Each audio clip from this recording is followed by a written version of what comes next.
Hi friends, welcome back to my channel. ఎలా ఉన్నారు అందరూ? మన చిన్నప్పటి నుంచి పెద్దలు ఎప్పుడూ కొన్ని విషయాలు చెప్తూ ఉంటారు కదా, ఎవరిని తక్కువ అంచనా వేయద్దు, నీటిని వృధా చేయొద్దు అని. అప్పట్లో మనకు అవి కేవలం కల్పితంలాగానే ఉండేవి. కానీ ఒకసారి చిన్నప్పుడు మా నాన్నమ్మ చెప్పింది, కోపం వచ్చినప్పుడు మాట్లాడొద్దు, నిర్ణయం తీసుకోకు అని. కానీ నేను అప్పుడు నవ్వేశా. కానీ కొన్ని సంవత్సరాల తర్వాత ఆ మాటే నిజమైంది.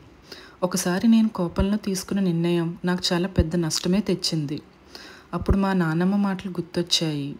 పెద్దలు ఊరికే చెప్పరు కదా, పెద్దల మాటల్ని కేవలం మనం పాత పాటల్లా కాకుండా అవి వారి అనుభవాల సారం.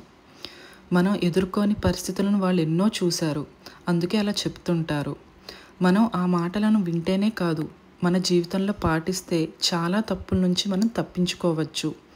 మరి మీ చిన్నప్పటి నుంచి విన్న కథలు, పెద్దలు చెప్పినవి ఏం గుర్తొస్తున్నాయో నాకు కమెంట్లో చెప్పండి.